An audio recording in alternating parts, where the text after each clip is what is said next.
Students, welcome back to டிண்டா leaf. நான் உங்கள் பிரபாவதி. 4th டேவான இன்னைக்கு நம்ம ரிலேஷன்ஸ் பற்றி ப்ரீஃபாக பார்க்க போகிறோம். ஏற்கனவே நம்ம ரிலேஷன், டொமைன், கோடொமைன், ரேஞ்ச் இதெல்லாம் பற்றி பார்த்தோம். இன்னைக்கு இன்னும் கொஞ்சம் ப்ரீஃபாக பார்க்க போகிறோம். இப்போ எக்ஸாம்பிள் இங்கே ஒரு சம் கொடுத்துருக்கேன் பாருங்க. இதில் இங்கே ரிலேஷனுடைய கண்டிஷன் என்ன கொடுத்துருவாங்கன்னா இஸ் லெஸ் தென் அப்படின்ட்டு டிஃபைன் பண்ணியிருக்காங்க. அதாவது ஏலேருந்து இருக்கக்கூடிய எலிமெண்ட் வந்து பியோட எலிமெண்ட்டை விட சின்னதாக இருக்கணும் அப்படின்றது தான் இங்கே சாட்டிஸ்ஃபை பண்ண வேண்டிய கண்டிஷன். அதோட நமக்கு கிடைக்கக்கூடிய ரிலேஷன் வந்து ஏ கிராஸ் பியோடைய சப்செட்டா அப்படின்னு சொல்லிட்டு செக் பண்ண போகிறோம். இப்போ நமக்கு கிடைச்சிருக்கக்கூடிய பேர்ஸை பாருங்க. 1,4, 1,8, 3,4, 3,8, 5,8, அதுக்கப்புறம் 5, 7,8. ஓகே, இதில் 1, 4 இருக்கு இல்லையா? இது ரெண்டுத்தையும் கம்பேர் பண்ணீங்கன்னா 1 ஸ்மாலர், ஸோ லெஸ் தென் தான். இங்கே உங்களுக்கு சாட்டிஸ்ஃபேக்ஷன் ஆகுது கண்டிஷன்.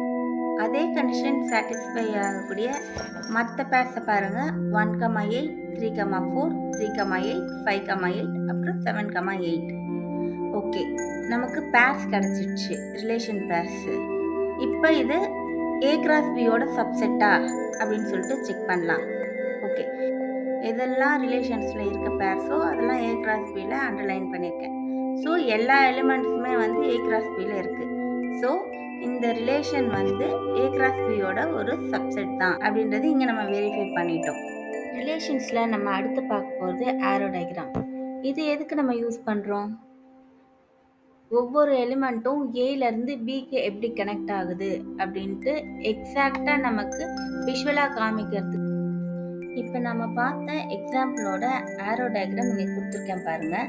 ஸோ இது மூலமாக உங்களுக்கு எப்படி ரிலேஷன்ஸ் கனெக்ட் ஆகுது அப்படின்றத தெளிவாக தெரியும். அடுத்து நம்ம பார்க்க போகிறது புக்கில் இருந்து ஒரு எக்ஸாம்பிள் தான். எக்ஸாம்பிள் 1.4. இந்த கொஸ்டின் பாருங்கள். Let A equal to 3, 4, 7, 8 and B equal to 1, 7, 10. Okay, இதில் which sets are relations from A to B அப்படின்னு சொல்லிட்டு உங்களுக்கு 3 ரிலேஷன்ஸ் கொடுத்துருக்காங்க. R1 என்னென்னா 3,7, 4,7, 7,10, 8,1. அடுத்து R2ல 3,1, 4,12. R3ல 3,7, 4,10, 7,7, 7,8, 8,11, 8,7, 8,10. ஓகே, இப்போ நமக்கு எந்தெந்த செட் வந்து ஏ டு பிக்கு ரிலேஷனாக இருக்குது அப்படின்னு சொல்லிட்டு பார்ப்போம். இப்போது இதுக்கான சொல்யூஷனை பார்க்கலாம். ஸ்டூடெண்ட்ஸ் நல்லா கவனமாக பாருங்கள். நான் எப்படி ப்ரெசென்ட் பண்ணியிருக்கனோ அதே போல் நீங்களும் ப்ரெசென்ட் பண்ணணும் எக்ஸாம்ஸில். அப்போ தான் அது பார்க்க நீட்டாகவும் இருக்கும், உங்களுக்கு ஃபுல் மார்க்ஸும் கிடைக்கும். ஃபஸ்ட்டு சொல்யூஷன், அதுக்கடுத்து கிவன் தட் அப்படின்னு சொல்லிட்டு கொஸ்டினில் என்ன கொடுத்துருக்காங்க நமக்கு வேல்யூஸ் அப்படின்றத கரெக்டாக எடுத்து எழுதணும். ஓகே, இப்போ கொஸ்டினில் நமக்கு ஏ அப்புறம் பியோட வேல்யூஸ் கொடுத்துட்டாங்க. இதை யூஸ் பண்ணி நம்ம முதல்ல ஏ கிராஸ் பி கண்டுபிடிக்க போகிறோம். ஏ கிராஸ் பி என்ன வந்திருக்கு பாருங்கள். 3,1, 3,7, 3,10, 4,1, 4,7, 4,10, 7,1, 7,7, 7,10, 8,1, 8,7, 8,10. இப்போது R1 எலிமெண்ட்ஸை ஏ கிராஸ் பியோட செக் பண்ணலாம். 3,7, 4,7, 7,10, 8,1. இந்த 4 பேர்ஸுமே வந்து ஏ கிராஸ் பியில் இருக்குது. ஸோ இது வந்து வேலிட், இது ஒரு ரிலேஷன் தான். அடுத்து R2ல பாருங்கள். 3,1 ஏ கிராஸ் பியில் இருக்குது, பட் 4,12 இல்லை. ஸோ இது ரிலேஷன் கிடையாது. நெக்ஸ்ட்டு R3யோட எலிமெண்ட்ஸ் பாருங்கள். இதில் 7,8 அப்புறம் 8,11 2 பேர்ஸ் இருக்குது. இது ரெண்டுமே ஏ கிராஸ் பியில் இல்லை. ஸோ இதுவும் ரிலேஷன் கிடையாது. இப்போ இந்த எக்ஸாம்பிளில் நம்பர் ஆஃப் பாய்ஸ் எத்தனை பேர் இருக்காங்க அப்படின்றத அடிப்படையாக வச்சு ரிலேஷன் டிஃபைன் செய்யப்பட்டிருக்கு. BFI இந்த 3 ஃபேமிலியிலும் ஒரு பாய்ஸ் கூட இல்லை, ஸோ 0. DGJ இந்த 3 ஃபேமிலிஸ்லயும் ஒரு பாய் ஒரு கேர்ள் இருக்காங்க. ஸோ 1 பாய். அடுத்து மிச்ச எல்லா ஃபேமிலிஸ்லயுமே 2 பாய்ஸ் தான் இருக்காங்க. இப்போ இந்த கண்டிஷன்ஸை பேஸ் பண்ணி நம்ம ரிலேஷன் பேர்ஸை உருவாக்கலாம். நமக்கு என்ன கிடைக்குது பாருங்க. 0, P, 0, F, 0, I, 1, D, 1, G, 1, J, 2, A, 2, C, 2, E, 2, H. இப்போ இந்த பேர்ஸ்க்கான ஆரோ டயக்ராம் நீங்கள் தான் வரைய போகிறீங்க. ஸோ 1 minute இந்த வீடியோவை பாஸ் பண்ணிவிட்டு நீங்கள் முதல்ல ஆரோ டயக்ராமை வரைஞ்சி முடிச்சிடுங்க. அதுக்கப்புறமேட்டு கண்டினியூ பண்ணுங்கள். ஹாய் ஸ்டூடெண்ட்ஸ், நீங்கள் உங்களுடைய ஆரோ டயக்ராமை முடிச்சிட்டிங்க இல்லையா? அதுக்காக என்னுடைய பாராட்டுக்கள். இப்போ நீங்கள் முடித்த ஆரோ டயக்ராமை இந்த ஆரோ டயக்ராமோட கம்பேர் பண்ணி பாருங்கள். எல்லாம் கரெக்டாக இருந்ததுன்னா இதுக்காகவே இன்னொரு பலத்தை பாராட்டு. ஒருவேளை இதில் ஏதாவது மிஸ்டேக்ஸ் இருந்ததுன்னா டோன்ட் வரி, இதை அப்படியே உங்களுடைய மிஸ்டேக் நோட்டில் காப்பி பண்ணுங்கள்.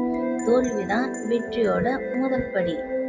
எப்போ எந்த ஒரு பேருமே கண்டிஷனை சாட்டிஸ்ஃபை செய்யலையோ அது நல் ரிலேஷன் அப்படின்னு சொல்லுவோம், ஆர் எம்டி ரிலேஷன். இப்போ எக்ஸாம்பிள் பாருங்கள். ஏ வந்து -3, -2, -1, பி வந்து 1, 2, 3, 4. இதில் என்ன ரூல் கொடுத்துருக்காங்க? A - B = 8. இப்போ -3 - 1 = என்ன வரும்? -4. 8 வருதா? இல்லை. ஸோ எந்த ஒரு பேருமே வந்து இந்த கண்டிஷனை சாட்டிஸ்ஃபை பண்ணல. ஸோ இது ஒரு நல் ரிலேஷன் ஆர் எம்டி ரிலேஷன் அப்படின்னு சொல்லுவோம். Counting elements and Cartesian product ஏற்கனவே பார்த்துருக்கோம். அதே போல் ரிலேஷனில் கவுண்டிங் எலிமெண்ட்ஸ் எப்படி பண்ணுறது அப்படின்னா, number of A, number of B ரெண்டுத்தையும் PQ அப்படின்னு எடுத்துப்போம். அப்போ டோட்டலாக எவ்வளோ உங்களுக்கு எலிமெண்ட்ஸ் இருக்கும் ரிலேஷனில் அப்படின்னா 2^PQ.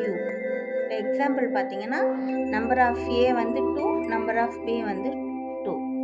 So number of A cross B, அதாவது P into Q வந்து 4. இதோட ஃபார்முலா என்ன? 2^PQ. அப்போ 2^4 = 16. மொத்தம் இந்த இதுக்கு வந்து உங்களுக்கு 16 ரிலேஷன்ஸ் கிடைக்கும். அது எப்படின்னு உங்களுக்கு தெரிஞ்சுக்கணுமா, இல்லை டீட்டெயிலாக என்னென்ன வரும் உங்களுக்கு தெரிஞ்சுக்கணும் அப்படின்னா கமெண்ட் பண்ணுங்கள். நான் உங்களுக்கு எக்ஸ்பிளிசிட்டாக என்னென்ன பேர்ஸ் வரும்ன்ட்டு தனியாக போடுறேன். ஹாய் ஸ்டூடெண்ட்ஸ், நம்ம இப்போ கிளாஸ் ஒர்க் தான் பார்க்க போகிறோம். ஏற்கனவே எக்ஸாம்பிளில் எப்படி நம்ம ரிலேஷன்ஸ் கண்டுபிடிக்கிறது A to Bல அப்படின்னு சொல்லிட்டு ஒரு சில சம்ஸ் பார்த்தோம் இல்லையா? இப்போ அதை பேஸ் பண்ணி தான் இந்த எக்ஸாம்பிள்ஸ் பார்க்க போகிறோம். which of the following are relations from A to B, அப்புறம் which are relations from B to A. 2 some பார்க்க போகிறோம். இதில் 3 ரிலேஷன்ஸ் கொடுத்துருக்கோம், ஃபஸ்ட்டு, செகண்டு, தேர்டு. இதில் எது ரிலேஷன்ஸ் எது ரிலேஷன்ஸ் இல்லை அப்படின்னு சொல்லிட்டு முதல்ல நீங்கள் தான் கண்டுபிடிக்க போகிறீங்க பாஸ் பண்ணிவிட்டு. அதுக்கப்புறமேட்டு அது கரெக்டாக இல்லையான்ட்டு செக் பண்ணி பாருங்கள். நான் கொடுக்கக்கூடிய ஆன்சர்ஸோட ஸ்கிப் பண்ணாதீங்க ஸ்டூடெண்ட்ஸ். பாஸ் பண்ணிவிட்டு அதுக்கப்புறம் செக் பண்ணி பாருங்கள். ஓகே ஸ்டூடெண்ட்ஸ், இப்போ வர ஆன்சர்ஸோட உங்களுடைய ஆன்சர்ஸை கம்பேர் பண்ணி பாருங்கள். கரெக்டாக இருந்ததுன்னா உங்களுக்கு என்னுடைய பாராட்டுகள். தப்பாக இருந்ததுன்னா டோன்ட் வரி, இதை அப்படியே உங்களுடைய மிஸ்டேக் நோட்டில் காப்பி பண்ணுங்கள். தப்பாக இருந்ததையும் சரி, இப்போ சரியான ஆன்சரும் ரெண்டுத்தையுமே உங்களுடைய மிஸ்டேக் நோட்டில் மறக்காமல் காப்பி பண்ணுங்கள். ஓகே ஸ்டூடெண்ட்ஸ், அடுத்து வரக்கூடிய எக்ஸாம்பிள் சம்ஸ்க்கும் இதே போல் பாஸ் பண்ணிவிட்டு உங்களுடைய ஆன்சரை எழுதிட்டு அதுக்கப்புறம் மறுபடியும் பாஸ் பண்ணிவிட்டு உங்களுடைய ஆன்சர் கரெக்டா அப்படின்னு ஸ்டெப் பை ஸ்டெப் செக் பண்ணிக்கோங்க. ஒருவேளை தப்பு பண்ணியிருந்தீங்கன்னா நீங்கள் செஞ்ச தப்பு எப்படி பண்ணுறீங்களோ ஆஸ் இட் இஸ் மிஸ்டேக் நோட்டில் எழுதிட்டு சரியான ப்ரொசீஜரோடு இருக்கக்கூடிய இந்த ஆன்சர்ஸையும் மிஸ்டேக் நோட்டில் காப்பி பண்ணுங்கள். ஓகே ஸ்டூடெண்ட்ஸ், நேற்று உங்களை அனலைஸ் பண்ண சொல்லி ஒரு ப்ராப்ளம் கொடுத்துருந்தேன் இல்லையா? அதில் இருக்கக்கூடிய மிஸ்டேக்கை கண்டுபிடிச்ச எல்லா ஸ்டூடெண்ட்ஸுக்குமே என்னுடைய பாராட்டுக்கள். இங்கே பாருங்கள், ரேஞ்ச் ஈக்குவல் டு கோடொமைன் அப்படின்னு சொல்லியிருந்தேன். பட் ரியாலிட்டி என்னென்னா ரேஞ்ச் வந்து கோடொமைனுடைய ஒரு சப்செட் தானே தவிர்த்து ஈக்குவல் கிடையாது. ஏன்னா ஃபாலோவர்ஸோடைய செட்டில் அனில் அப்படின்ற ஒரு பர்சன் இருக்குது. பட் அது யூசரில் கனெக்ட் ஆகலை. அதனால் இந்த கேஸில் range not equal to codomain. பெரும்பாலான ஸ்டூடெண்ட்ஸ் இதை ஒரு மிஸ்டேக்காக பார்க்கறது கிடையாது. ஒரு கேர்லெஸ்னஸ் சொல்லலாம், இல்லாட்டி எப்படி சொல்கிறது, கரெக்டாக அந்த இதுவை ஸ்பாட் பண்ணாமல் விட்டுறலாம். சின்ன சின்ன மிஸ்டேக்ஸ் கூட உங்களுடைய 100 அவுட் ஆஃப் 100 அப்படின்ற ட்ரீமுக்கு தடையாக இருக்கலாம். அதுக்காக தான் இந்த ஸ்பாட் த எரர்.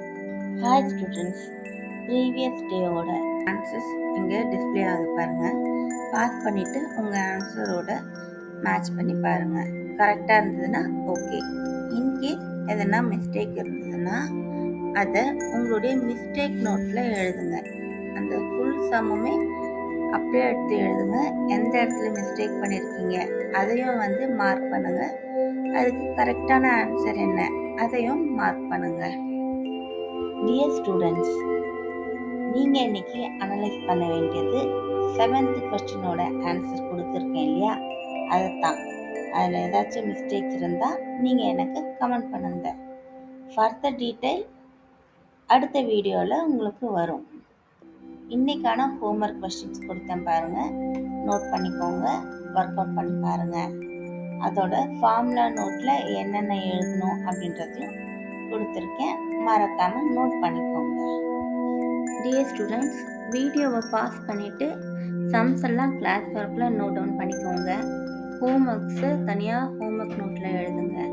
ஏதாச்சும் புரியலன்னா மறுபடியும் ரிப்பீட் பண்ணி அண்டர்ஸ்டாண்ட் பண்ண ட்ரை பண்ணுங்கள். அப்படியும் புரியலன்னா கமெண்ட்டில் எனக்கு மென்ஷன் பண்ணுங்கள், நான் உங்களுடைய டவுட்ஸை கிளியர் பண்ணுறேன். தேங்க்ஸ் ஃபார் வாட்சிங். என்னுடைய சேனலை சப்ஸ்கிரைப் பண்ணிக்கோங்க, லைக் பண்ணுங்கள், ஷேர் பண்ணுங்கள், உங்களுடைய டவுட்ஸ்களை கமெண்ட் பண்ணுங்கள்.